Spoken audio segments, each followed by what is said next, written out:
ओम शांति।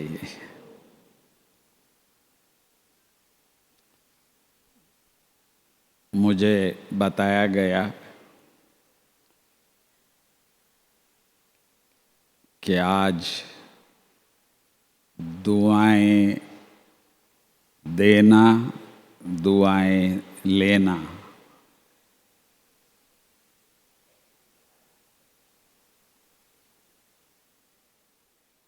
हम सभी सुबह सुबह अमृत वेले जैसे ही उठते हैं तो पहले पहले हम दुआएं किससे लेते हैं?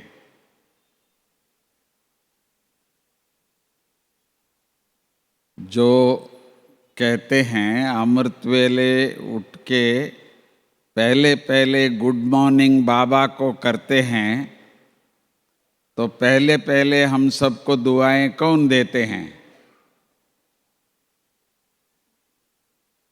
शिव बाबा सबके पास है ना, या मधुबन में ही है?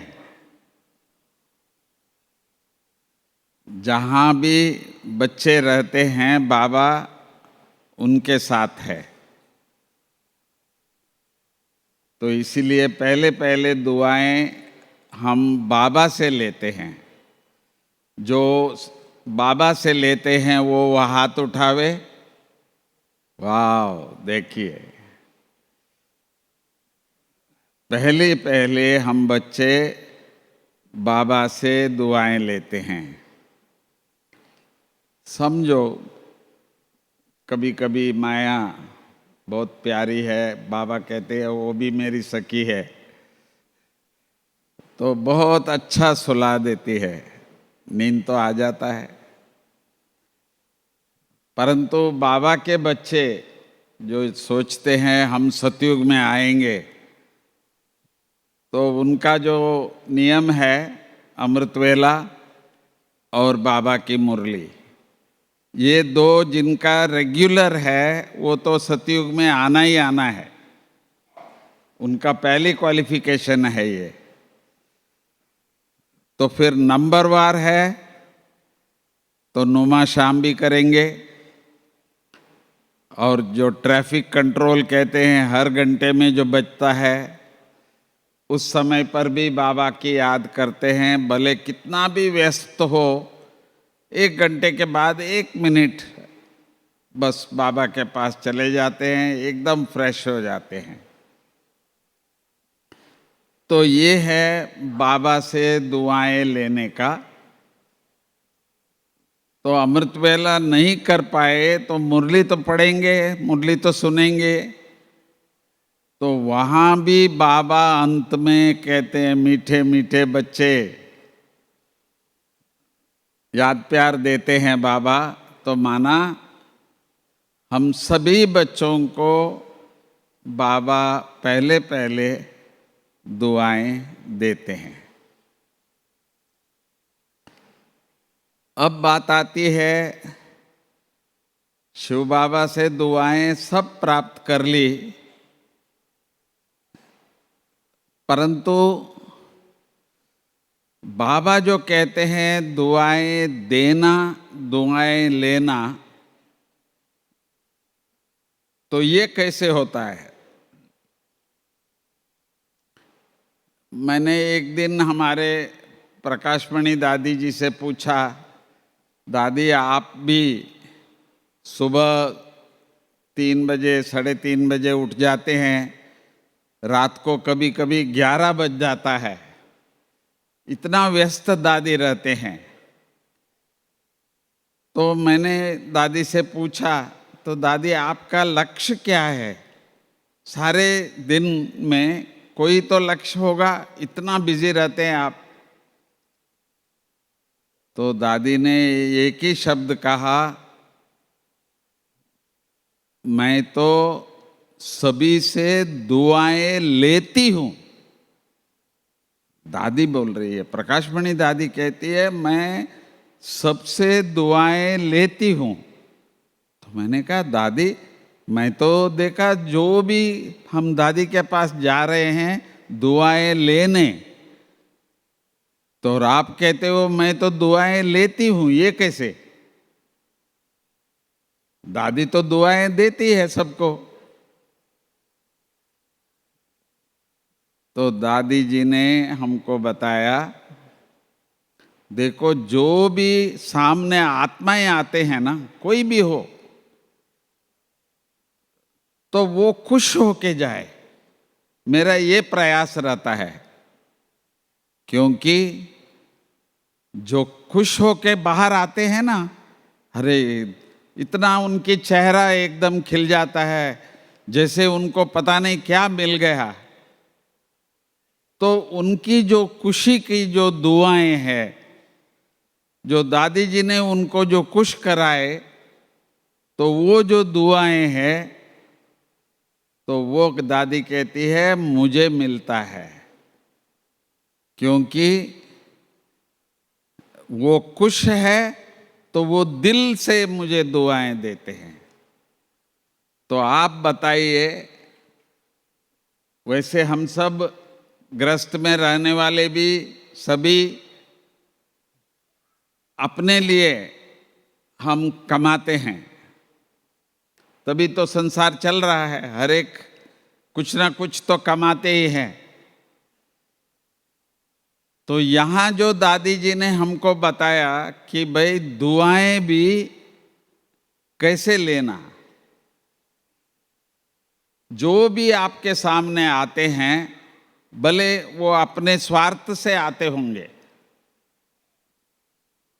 चाहे गिराक किसी दुकान में कुछ खरीदने जाते हैं, तो बेचने वाला का भी यही रहता है कि भाई मैं इससे कितना कमाऊं। परंतु दादी जी ने हमको ये बताया कि उनको आप खुश कर देते हो, तो उनके दिल से जो दुआएं निकलती है, वो दुआएं ही हमारी कमाई है। एक होता है ब्रह्मा कुमारी, ब्रह्मा कुमार माना जब आपस में मिल जाते हैं, ओम शांति ओम शांति। परंतु आपको पता है ओम शांति हम बोलते हैं तो वो भी एक वरदान है, भाई आप शांति स्वरूप आत्मा हो। तो आपने दुआएं दी उनको, आप शांति स्वरूप आत्मा हो। तो ऐसे हम आत्मा भी शांति स्वरूप है, उसने भी हमको दुआएं दी। इसी प्रकार हम ये लक्ष्य रखें सारे दिन के लिए कि जो भी आत्माएं हमारे सामने आवे, कौन है क्या है उससे कोई मतलब नहीं, परंतु निर्वैर भाई जी आ गए हैं।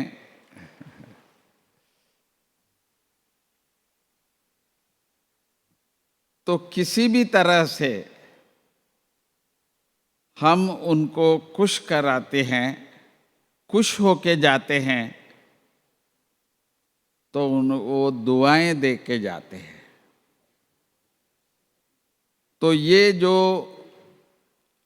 प्रैक्टिस है, हम बच्चों के लिए बाबा ने आजकल जो भाषण में भी बहुत भाई बहनें कहते हैं पॉजिटिव थॉट, पॉजिटिव थॉट, हर चीज के लिए, हर एक के लिए पॉजिटिव सोचना, ये भी एक बहुत बड़ी एक प्रैक्टिस है। तो जो हम सबको सबके दिल से एक दुआएं मिलती है। तो इसीलिए जो कमाई हम जो भी कर रहे हैं अपनी गृहस्थी जीवन को चलाने के लिए, वो तो है ही, परंतु साथ साथ में जैसे मुझे याद आता है साकार बाबा से एक भाई आए थे, तो उन्होंने कहा बाबा मैं बहुत बड़ा बिजनेस करना चाहता हूं। तो बाबा ने कहा किसने मना किया, जितनी बड़ा करना चाहे तो करो। तो वो बहुत खुश हो गए। तो बाबा ने कहा परंतु आप किस तरह से करते हैं। जो आपसे जुड़ेंगे लोग, जितनी बड़े आप करेंगे तो अधिक लोग जुड़ेंगे, तो वो आपसे कितना खुश है, तो वो है आपका सच्चा कमाई है। तो इस प्रकार हम बाबा के बच्चों का लक्ष्य यही रहता है। चाहे आप 2 शब्द बाबा के महावाक्य सुनाते हैं, तो उससे आत्माओं को एक खुशी मिले, तो ये लक्ष्य से हम जो भी कर्म करें उससे दूसरों को भी खुशी मिलती है, तो समझो हम अपनी दुआएं प्राप्त करते हैं। तो इसीलिए भारत में बड़ों से आशीर्वाद लेना, माँ बाप के सुबह उठते हुए स्पर्श करना, तो ये सब चीज़ें जो है ये दुआओं की ही बात है। तो इसीलिए बाबा हम बच्चों को इतनी दुआएं दे देते हैं, जिसके आधार से, जिसके फल स्वरूप नंबरवार पुरुषार्थ अनुसार हम बच्चे सतयुग त्रेता, मैं कहूँगा तो देखो आप सबको मैं देख रहा हूँ, संगम के अंतिम जन्म में भी बाबा ने इतनी दुआएं दी है जो आप सभी यहाँ आज उपस्थित है, और सबको मैं देख रहा हूँ, सभी खुशी है।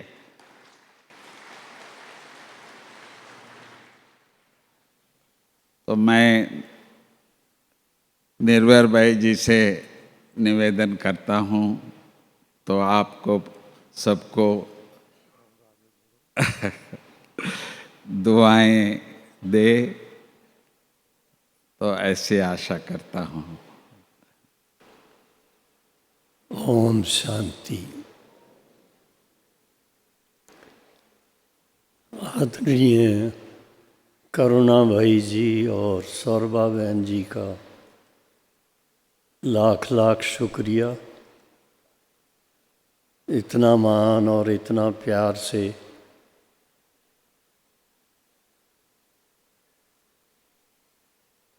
वेलकम किया है। आज का जो विषय है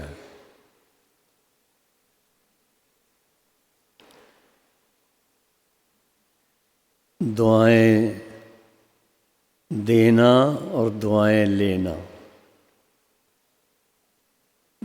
वैसे देखा जाए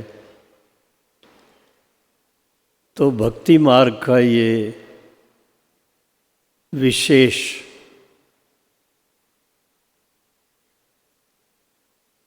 तरीका है।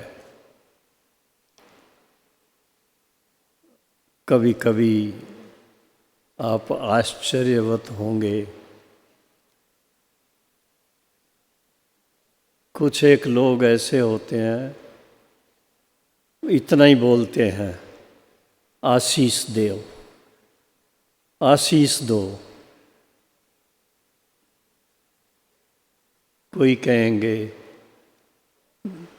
ईश्वर से दुआ करो बच्चे ठीक हो जाएं। कोई बीमार है तो उसके लिए भी कहते हैं कि भगवान से प्रार्थना करो, इनको शक्ति दे, इनको स्वास्थ्य लाभ मिले।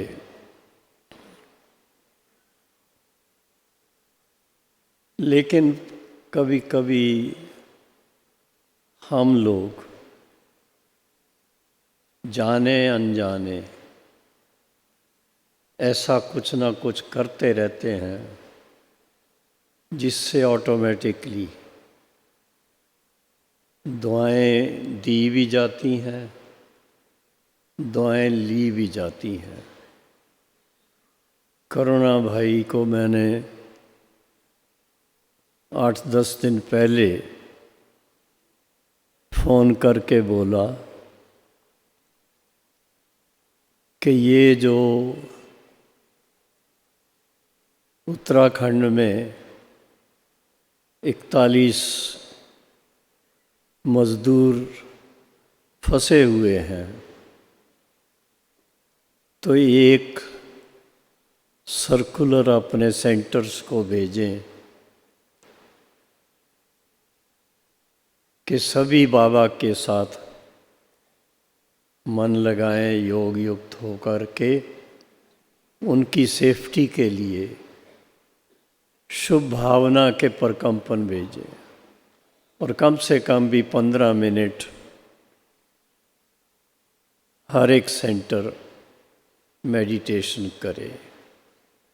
हो सकता है आप सब ट्रैवलिंग में होंगे, आपको शायद वो मैसेज मिला नहीं मिला, वो करुणा भाई जानते हैं, मैं तो इतना नहीं जानता। लेकिन एक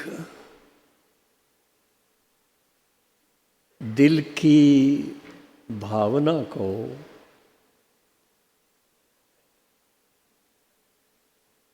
एक दूसरे के लिए जो हमें आत्मिक रूप से प्यार है, हमारे सारे ज्ञान का सार है कि हम समस्त मानव एक पिता की संतान है। बाबा कहता है शिव बाबा के सब बच्चे हैं और ब्रह्मा बाबा के बच्चे और बच्चियां हैं, पर ये एक बहुत बड़ा विश्व परिवार है। इस उच्च भावना से, आध्यात्मिक रीति से हम ऐसी भावना रख के बाबा की याद में अपने जो शुभ भावना के प्रकंपन है वो सब तरफ फैलाते हैं। उस पर कभी क्वेश्चन नहीं उठता कि ये सब तक पहुँचेंगे या नहीं। वो तो आप सब जानते हैं, इलेक्ट्रॉनिक्स में भी कोई एक फ्रीक्वेंसी,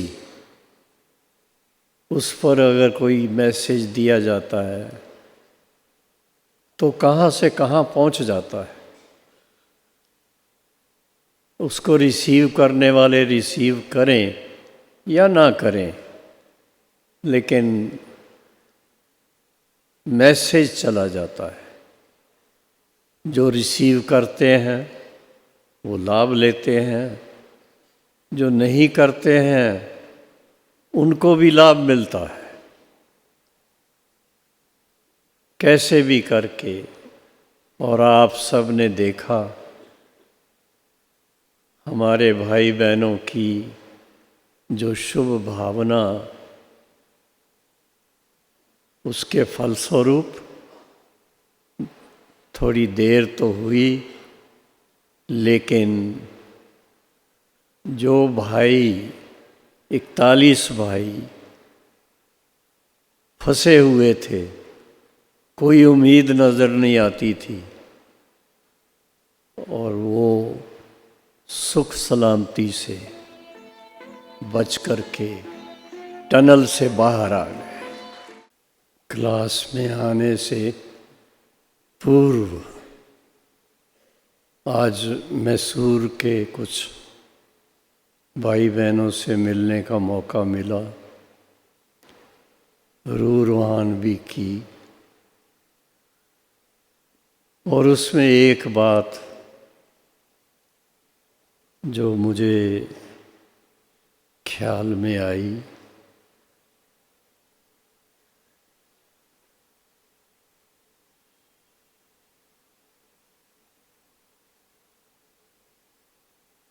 भक्ति मार्ग में भी मंदिर में जाते हैं, गुरुद्वारे में जाते हैं, तो भगवान से प्रार्थना करते हैं, हे भगवान हमें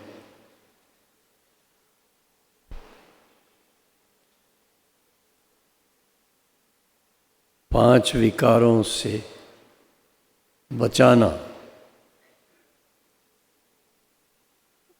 आपने भी की होगी भक्ति में।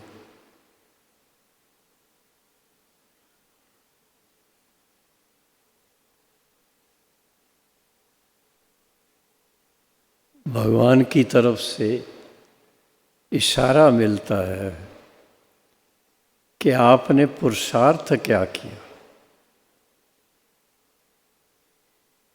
आप कुछ पुरुषार्थ करो, हिम्मत रखो, तो भगवान भी मदद करे।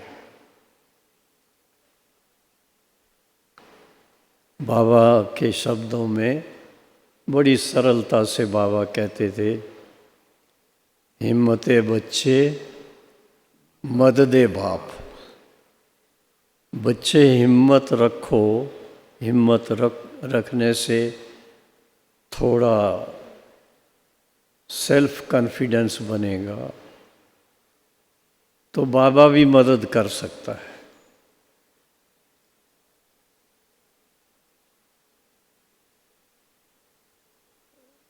आज के दिन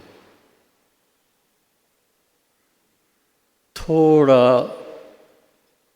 साक्षी होकर के अपने चार्ट को हम देखें कि हम जब से बाबा के बने हैं तब से ये तो क्लियर हो गया कि ये जो पांच विकार हैं ये हमारे दुश्मन हैं, इनसे दोस्ती नहीं चाहिए। कभी कभी फिर उनके वश हो जाते हैं।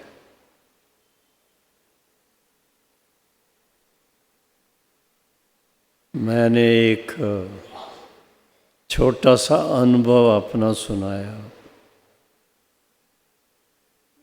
कई क्लासेस में भी सुनाया होगा। एक बच्चा 8 साल का, कहानी तो लंबी है, पर उस 8 साल के बच्चे को मैंने थोड़ा सा नाराज़गी से देखा, क्योंकि वो क्लास मिस कर रहा था। उस बच्चे से वो सहन नहीं हुआ, आंसू बहाए, और उसके आंसू देख करके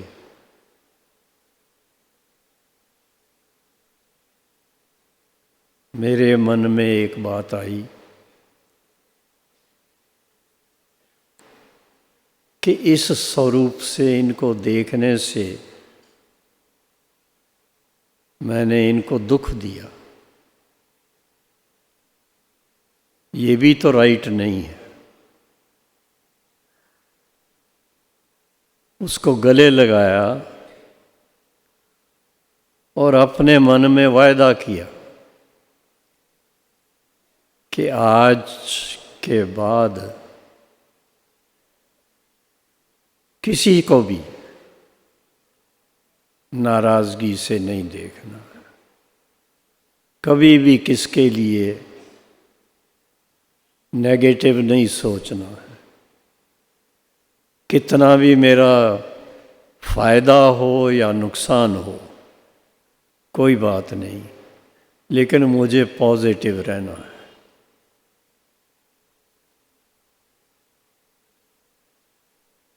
पैंतालीस साल से ऊपर हो गया है। मुझे इस बात की बड़ी प्रसन्नता है कि 45 साल में दोबारा कभी पश्चाताप करने का मौका नहीं मिला।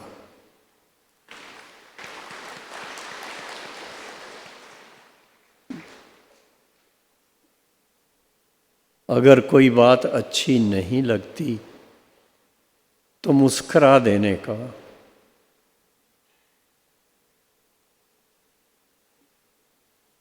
जिस व्यक्ति की बात होगी वो समझ जाते हैं, खुद ही आके कहते हैं भाई साहब सॉरी, ये मेरे से भूल हो गई। तो कहने का भाव कि जो भगवान से भक्ति में भी प्रार्थना करते रहे और जब बाबा के बने तो बाबा के बनने के बाद तो बाबा बहुत प्यार से समझाता है कि ये 5 विकार तुम्हारे दुश्मन हैं, दुश्मनों पर विजय पानी है। किसी भी रूप में इसके वश हो जाएंगे तो पश्चाताप होगा, और पश्चाताप की भी अग्नि जो है वो कम नहीं है, व्यक्ति को बहुत कमज़ोर कर देती है। पहले तो 5 विकारों रूपी अग्नि वही कमज़ोर कर देती है, और फिर उसके वश कोई संकल्प आ गया, वाणी में शब्द आ गए या कर्म में आ गया, तो उसकी रिजल्ट क्या?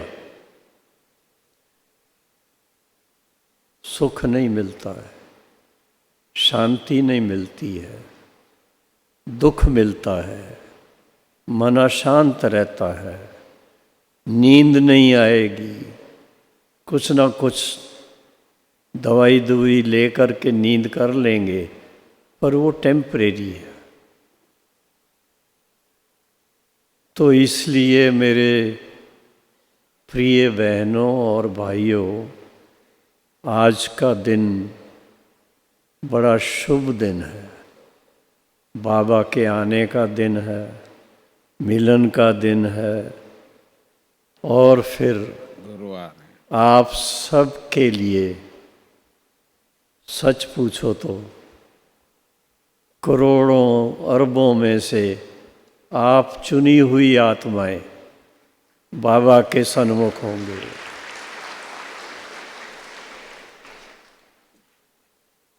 तो अभी मैं आप सब से विनम्रता से अर्ज कर रहा हूँ कि क्या पॉसिबल है कि हम एक अपने जीवन का बहुत अहम फैसला कर लें।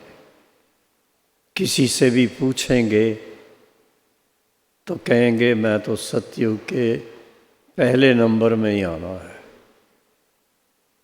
पता है श्री लक्ष्मी श्री नारायण कितने बनेंगे, श्री राधे कृष्ण कितने बनेंगे, उसके बाद श्री राम सीता कितने बनेंगे, संख्या सीमित है। फिर भी जब किसी से पूछें तो श्री नारायण या श्री लक्ष्मी, उस पद से नीचे कोई नहीं आना चाहता। अगर वो पद पाना है तो इतनी हिम्मत चाहिए कि सारे विश्व पर राज करने के योग्यता हो। और कहा जाता है जिसने स्वयं पर राज किया वही विश्व पर राज कर सकता है। तो स्वयं पर राज करने के लिए, पांचों ही विकारों का त्याग करने के लिए कौन तैयार है? जरा हाथ खड़ा करो।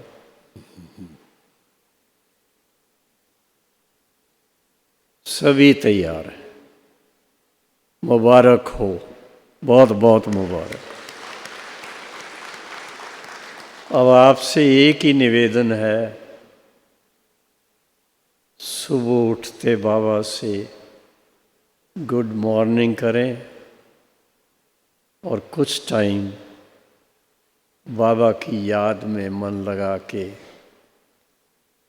अपने आप को स्मृति दिलाते रहें कि मैं विजयी रतन हूँ, बाबा का माला का दाना हूँ। उसकी प्रैक्टिस जो है वो आपको सारा दिन नारायणी नशा चढ़ा के रखेगी। और सोने से पहले बाबा को थैंक्स दें कि कितना अच्छा दिन बीता है और आपसे आपके गोद में आके सो जाते हैं। गुड नाइट बाबा, तो नींद भी अच्छी आएगी। ये अगर प्रैक्टिस आप रेगुलर कर दो, मिस ना करो। कभी कभी ऐसा होता है दिन भर के कारोबार के कारण बहुत थक जाते हैं, तो सोने के समय बाबा को याद नहीं करते। और बाबा क्या कहता है, बच्चे बहुत थके हुए हो, आप मेरे पास आ जाओ, मैं आपको मालिश करूँगा, सिर की मालिश करूँगा, मस्तक पे हाथ फिराऊँगा। तो आप सोचिए, जिसके मस्तक पे भगवान हाथ फिराए उसको और क्या चाहिए? कुछ चाहिए? तो ये थोड़ा भावना इसके लिए क्रिएट करनी पड़ती है। बाबा, बस बाबा कहता है इतना ही दिल में सोचो, बा। गुजराती में बा कहते हैं माँ को, तो 2 बार बाबा कहा तो पिता हो गया। तो मात पिता उनके बल से, उनकी शक्ति से, उनके याद के संग की रिजल्ट है ये कि बाबा को, बाबा कभी कभी तो माताओं को खास कहते हैं, बाबा को अपना बच्चा बना लो। बनाया है बच्चा आपने? जिन्होंने बनाया है ज़रा हाथ तो खड़ा करो। लज्जा आती है, अरे बाबा को बच्चा कैसे बनाएंगे? लेकिन बाबा कहता है सर्व संबंध मेरे से जोड़ो। बाप, टीचर, सतगुरु, और फिर सर्व संबंधों में बच्चे का भी पार्ट बाबा प्ले करते। मुझे तो वो दिन याद आते हैं साकार बाबा के दिनों में, कोई कोई भाई या माता है बाबा को अपने गोद में उठा लेंगे, साकार को।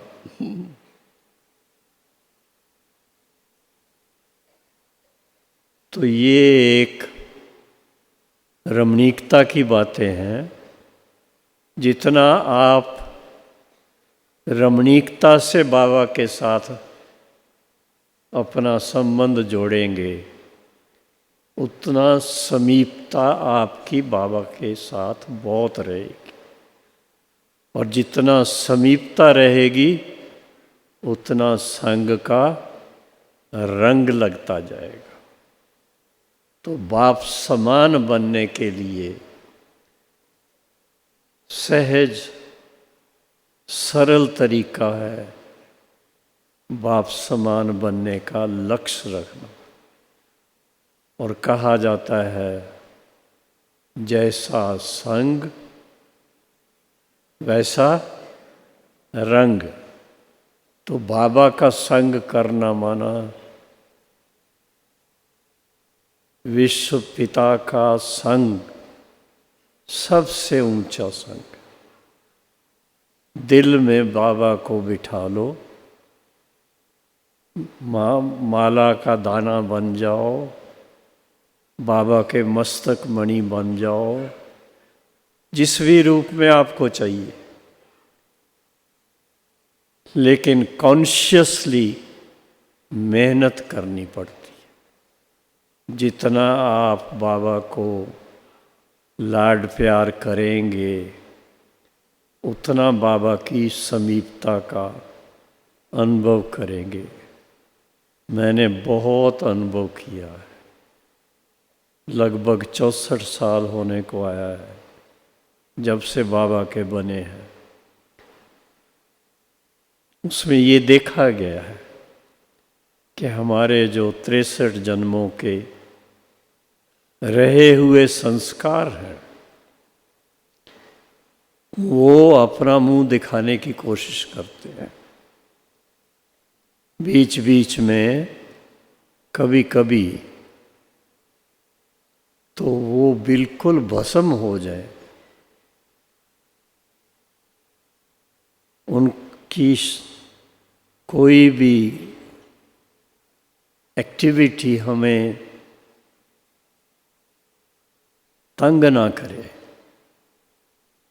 क्योंकि देखा गया है कि बाप दादा की जो मुरलियों के द्वारा श्रीमत मिली है, अगर वो श्रीमत का पालन हम करते हैं तो मन बड़ा खुश रहता है। और अगर कहीं उसका उल्लंघन करते हैं तो मन में दुख होता है, रूखापन आ जाता है। आजकल जो मुरलियां चल रही हैं साकार की भी, उससे आपको आइडिया मिल सकता है कि कई बच्चे वर्षों तक बाबा के समीप रह करके पर धारणा नहीं की, और धारणा ना करने के कारण एक दिन माया के वो मुरीद बन जाते हैं। माया उनको, बाबा के शब्दों में है, कच्चा खा जाती है। कच्चा पकाती भी नहीं है, कच्चा ही खा जाती है। तो हमें अपने आप के ऊपर थोड़ा सा अटेंशन रखना,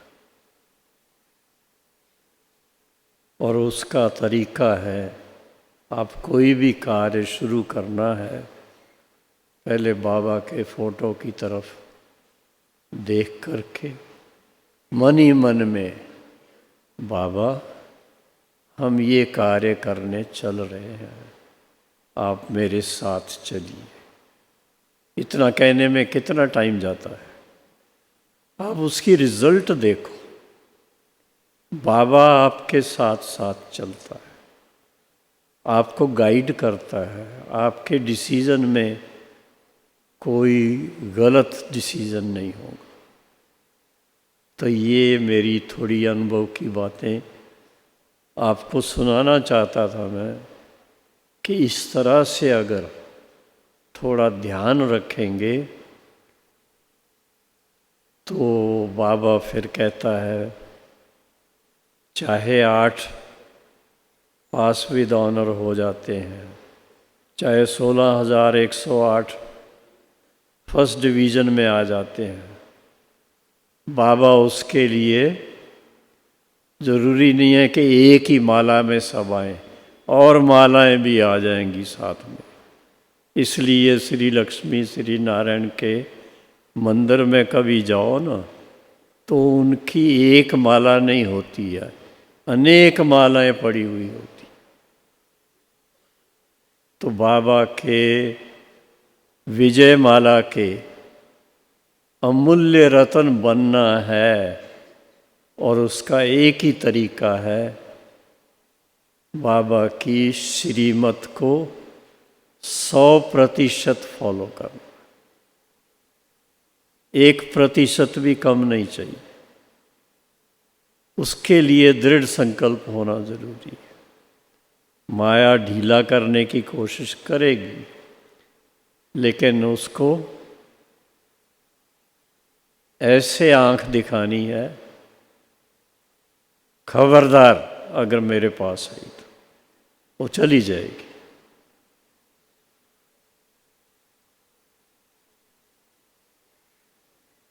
जब इस तरह से आप थोड़ा अपने आप को स्मृति दिलाएं कि हम शिव शक्ति पांडव सेना है, तो सेना में तो कौन होते हैं?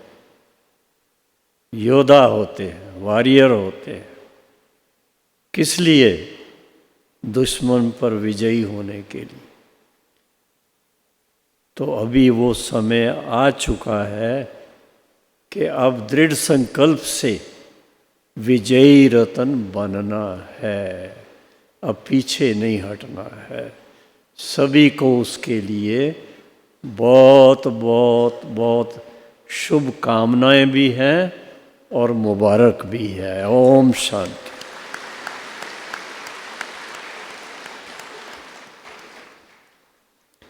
अभी 5 मिनट सीधा बैठ जाए सभी और मन ही मन में बाबा के साथ परम धाम निवासी बन के बैठे। लाइट और लाइट, आप भी लाइट, बाबा भी लाइट, और दोनों के बीच में समीपता की लाइट।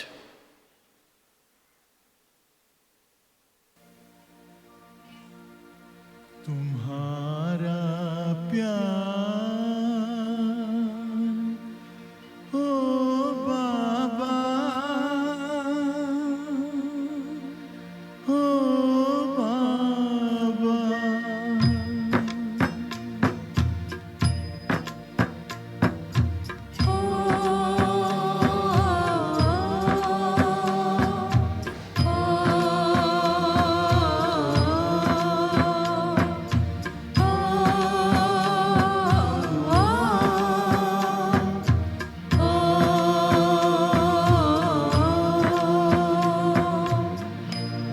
तुम्हारा प्यार ओ बाबा सुखों का सार देता है। तुम्हारा प्यार ओ बाबा सुखों का सार देता है। तुम्हारी याद में खुशियों का सब संसार मिलता है। तुम्हारी याद में खुशियों का सब संसार मिलता है। तुम्हारा प्यार ओ बाबा,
कमल के फूल सा जीवन जगत में उसका खिलता है। तुम्हारा प्यार ओ बाबा,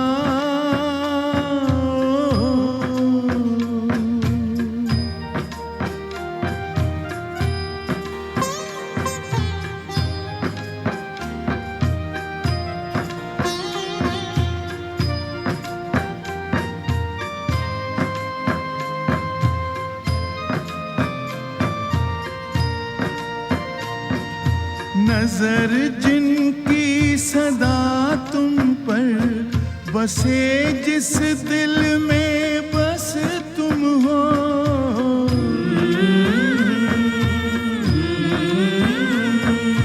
नजर जिनकी सदा तुम पर बसे, जिस दिल में बस तुम हो। बने पावन सरस जीवन, दिखते बस तुम ही तुम हो। दिखते बस तुम ही तुम हो। तेरी पलकों की छाया